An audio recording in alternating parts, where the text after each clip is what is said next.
Welcome to the Tough Decisions Network for Entrepreneurs. I'm Dan Hanford, and my wife, Danae, and I interview successful people sharing stories behind tough decisions that they've had to make along their journey as an entrepreneur.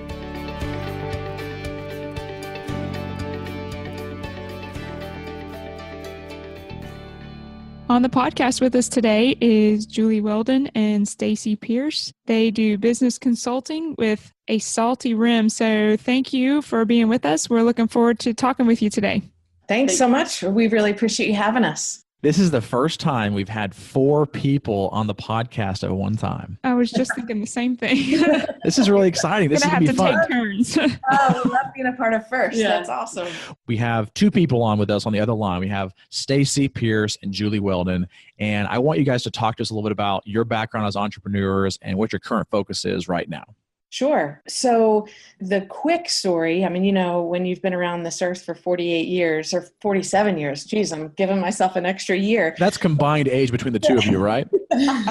That's right. But the story is long, but I'll keep it really short. So I worked in the nonprofit world and then left that and traveled for a year to 13 developing countries, just doing volunteer work, humanitarian work, mission work, all of that combined. Came back from that. I got in business management consulting. I worked for a small firm, got recruited to a regional firm, and then our regional firm got bought out by PricewaterhouseCoopers. So I worked with them for a while, and it was such great experience for me. This is Julie talking, by the way. It was great experience for me to work with, Fortune 100 companies and their CEO or C-suite team to really help them strategically grow their business. So it was a greenhouse of learning for me, getting thrown into it and just, helping people think about their businesses in different ways and think about leadership in different ways. So we did that, and I was working with a really close colleague of mine who was a little older than me.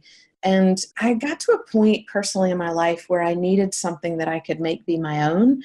And so I took an idea that my mom and dad had invented about 12 years prior in 1998. And I took this 12-year-old patent and showed it to this really good friend, colleague of mine, and said, what do you think about this? And he said, well, have you done market research? And I said, a ton of it. And I said, and I think, it's got some viability. And so I asked him to be my partner.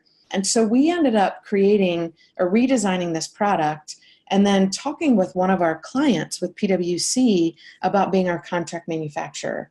And so they said, not only do we want to be your contract manufacturer, we would like to purchase a majority of your company. Well, it wasn't even a company. So we said, of course, that would be amazing. And so we got into this partnership with them. And that started sort of this evolution of this new company. So I ended up leaving PwC, starting this new company called Beach Tough, and we took that product to market. It was a very challenging relationship for a number of different reasons. I ended up walking away, I walked away overnight from my company and let them take the reins on that. And so then that's when I looked at Stacey at that point, because Stacey was in my life at that point, and I said, so what do you think I should do now? And we talked about it and said, well, let's lean back on what we know.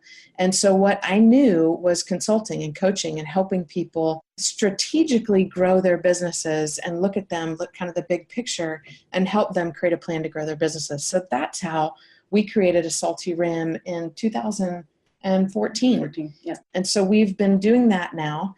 And then out of that came a podcast called GSD Entrepreneur. So we co-host that podcast, Stacey and I, and we run the Salty Rim business. And then I can let Stacey tell you about the other adventure that we're pursuing right now. And my background actually is in the medical field. I did 20 years in occupational therapy, and in that process opened a catering business and was part of a team opening a restaurant. So I loved the business startup. I got a taste of that and just really started driving my career towards business startups. And so I started working for a nonprofit organization in Orangeburg, South Carolina, SCCRC, which is a retirement community. And I was working out with the CEO, and at the time that was the downturn of the economy. And he's like, people aren't moving on campus. They can't sell their homes. What are we going to do? I'm thinking about opening a home care business. And I said, well, let me do that for you. And he said, well, what do you know about home care? I said, nothing. I said, but I know business. So he said, let's do it. So I didn't want to recreate the wheel. So I reached out to people to be my mentors and teach me the process of the home care business. Opened up a home care business in Orangeburg, South Carolina. And at the same time, I started learning everything about technology. So technology that keeps people in their homes. So it's passive technology, not the press your button, not falling, can't get up technology, but technology that would passively monitor mom while she's in her home. And if there's any changes in her activities, someone would be alerted. So I was able to go around the world and actually speak at conferences around the world about what was out there and what was to come. So I started another business for this company called Live at Home Technologies. And then at the same time was opened up an adult day center that focused around dementia care. So those were my 3 projects while I worked at this company.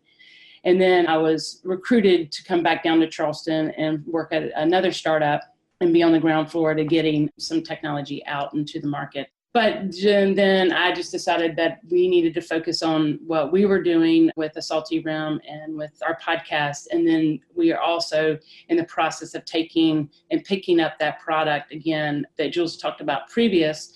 And we have since redesigned it, opened a new company called OME Gear. So that's Ocean plus Mountains equals Earth. And we're in the process of taking that product to market. So those are the 3 things, our biggest focuses. Well, you guys really have a lot going on right now from where you were, and it's really exciting to kind of hear this, especially as you guys are working together to do this. Can you share with us a tough decision that you guys have had to make, as a team, like together where you are now? And let's first start off with one that didn't have that good of an outcome, where you made a decision, it didn't turn out so well, and maybe some lessons that you learned through that particular tough decision. So I think for me, it was partnering with partners that didn't align to my values. But for me, it really was partnering with, I won't say the wrong people, because I'm not sure that you can ever necessarily partner with the wrong people, because I think even in partnerships that go south or don't work out, that you still learn a whole lot of lessons from being connected to them. But that, to me, now I advise people, if you can avoid at all costs getting involved in a partnership, do it. But really do your homework if you are going to get in a partnership, because that one for me created a lot of gray hairs, a lot of sleepless nights, and just a lot of challenges that I had to navigate through, and not feeling like I really knew how to navigate those waters. And what was one of the biggest lessons that you learned through that? Because we talk about partnerships all the time, and making sure that, I'm on the side where you are, where, if you can avoid it, but, sometimes, we need to bring on, partners that are, maybe more of in a limited role. They bring in some equity, they bring in some cash to be able to, help us get to that next level, or they bring some sort of knowledge that we don't have that can get us to that next level. And there's always certain things that you can do, that you need to do to make sure before you bring somebody on. What would you say is the biggest thing that you learned through that entire tough decision? Yeah, to us in our coaching business, one of the very first things we address are what your core values are. And so I think for me, what I would have done and what I do now is I really ask very pointed questions to find out what they value. And then once I can figure out what their values are, it doesn't mean that their values are bad and mine are good, or vice versa, but it's really asking some pointed questions and then observing them, like observing how they interact with even crazy things like servers at a restaurant, or how they handle their money, or how they treat, their spouse when their spouse calls, things like that are sort of speak to the person and the character of who they are. And I think the other thing is, when you see yellow flags or certainly red flags, pay attention to them, because I think that early on in a relationship and courting each other in a partnership, which is a lot like a marriage. I mean, you end up spending oftentimes more time with your partner in business than you even do with your partner in life. But I think that it's really paying attention to those red flags and not getting so excited about the potential of that partnership that you just push aside the red flags and think, oh, well, they'll work themselves out. They typically don't work themselves out if it's a red flag, for sure. they typically just kind of expand and grow. It's hard to change someone. If you're trying to go into a partnership with somebody or you're going to try to marry them, you don't want to have to change them. You want to marry them where they are or get into business with them where they are. That's one thing that I totally agree with you, that I think a lot of times in business, we find this other person that, they might be a good thing, and you just go straight into business with them. But you need to have that dating process, especially in this business space, so that you can actually know those people before you start, jumping into business with them. Absolutely. Yeah, I think money is a shiny object that people will, they'll compromise their own values or integrity or whatever because they're in a startup phase or they're in a growth phase and they need that money. And so it's like, well, I can sort of just live with that red flag. It's okay if somebody's coming to the table with, 20, 50, 100,000, $1 million, whatever the number is, you sort of start to compromise your own values. And my lesson learned is don't do that. I want you to help me understand something because I'm sure there's a story behind it. Before we go on to the next tough decision, can you tell us why you named your company a Salty Rim? Because it sounds like a margarita. Well, absolutely. We love margarita. But salt is, you talk about the salt of the earth. You talk about salt being a healer. It preserves. It adds flavor when you're cooking, and that's one thing I do every day as I cook. And so we wanted it to be fun. We didn't want it to be like a stuffy consulting, and we didn't want to be fluffy coaching. We wanted it to be a hybrid, but make it fun. And so at the same time, when we opened the business, we bought a boat so we could actually take our clients out on our boat so they could get on the water and see Charleston from the other side and just get out of the office and the stuffiness of what coaching and consulting can be, and just make it more fun and let people just open up and be creative. That's exciting. I was curious about that because I was just thinking, what would that be? What was that about? I'm sure there's probably some story behind it. We do live in Charleston, so we do like a margarita. Yeah.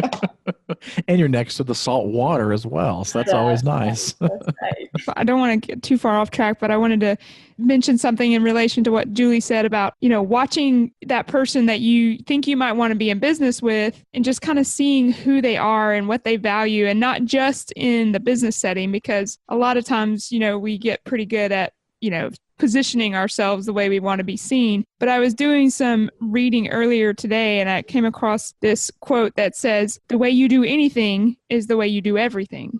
Mm-hmm. And so seeing what that person values and what they really value in settings other than the business, I think is a really important point. If you're thinking about being in business, are they actually the kind of person that you want to be in business with?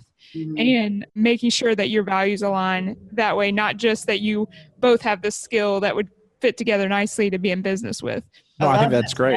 I just wrote that down. That's a great quote. That's something. We're in an investment round in our company right now of friends and family, and we're only going to the people that we know and who really we trust, who we want to have voice into our company. And they're people we've known for a while. So it's not just going and opening up the yellow pages, if we still have yellow pages, and just kind of closing our eyes and pointing at people. It's really people that we've known and they've invested in us and we trust them.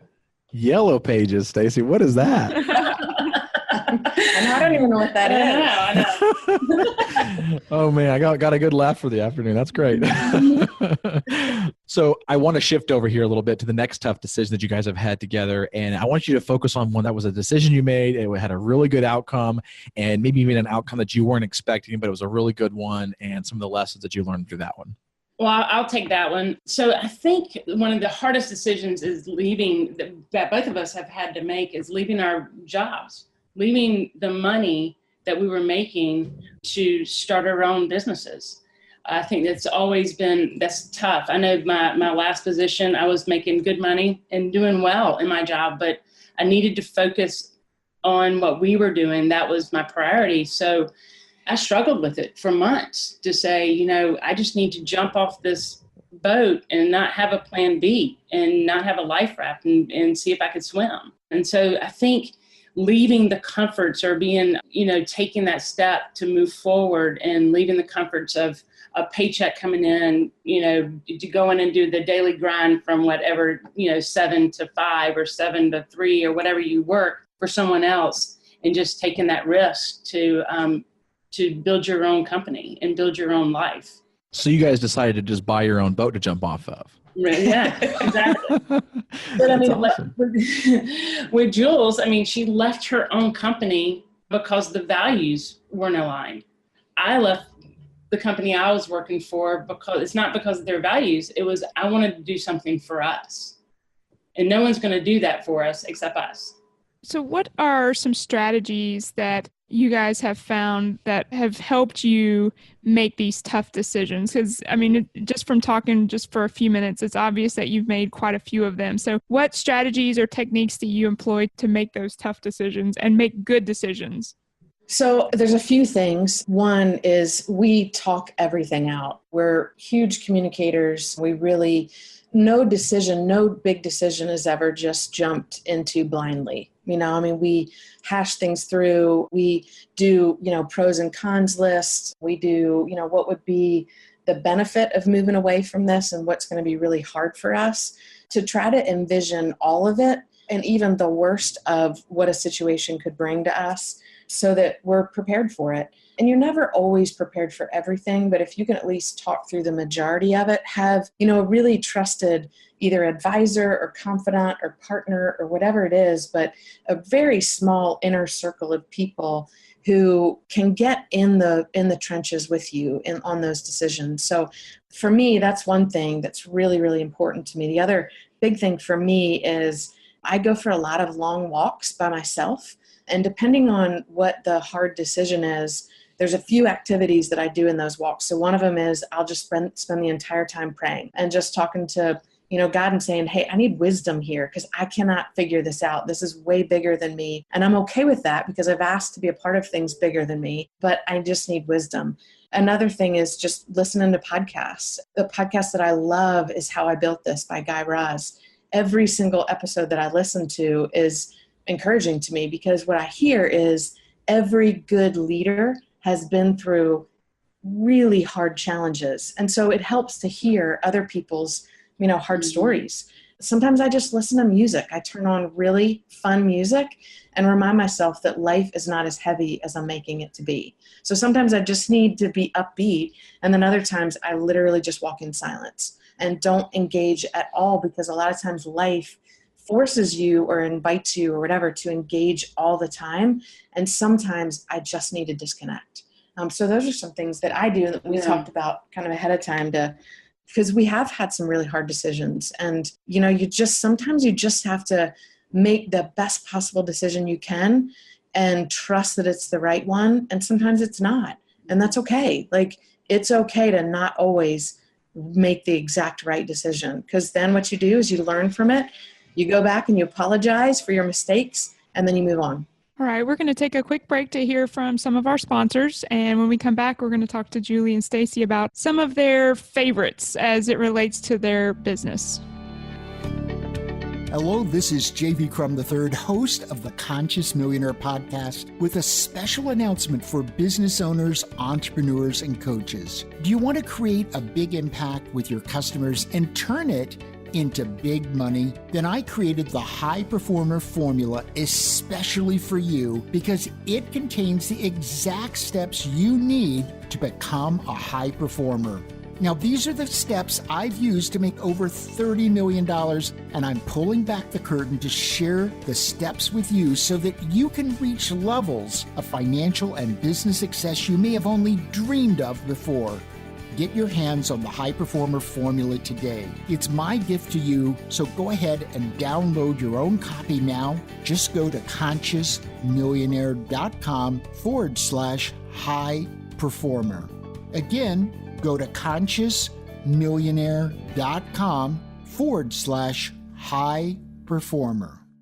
We are back and we want to talk about the trifecta as it relates to your business. We're going to ask you some questions. I want some nice answers on these things. And so I know there's two of you on here. So I want you to kind of, break it down for me. If you have one from each one, that's fine too. I'm curious on both points, both Julie and Stacey. So first off, what is your most favorite technology that you're using in business today that makes your life easier?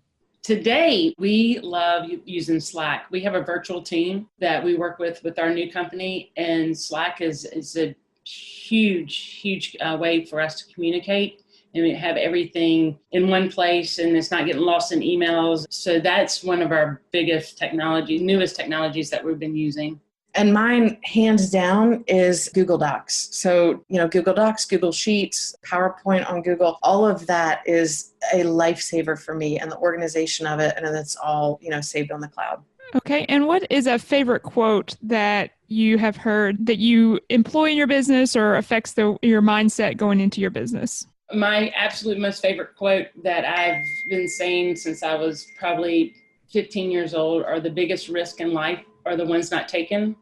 And so I feel like that anytime, we start a new business, it's a big risk, but I don't want to be a shoulda, woulda, coulda. Yeah. And I would say for me, the one that has just struck me over the last year is 3 words: why not me? I think that, all these people who are doing all these incredible things and making a big impact on the world, they're no different than you or I. And so the thing that I over and over say to myself is why not me? Why can't that person be me? I like both of those. What is a favorite book that you've read that has helped your decision-making or helped you in the way that you run your business? Well, we always refer to E-Myth Revisited on our podcast and to our clients, but one that really sticks out with me is Pound the Stone by Joshua Medcalf.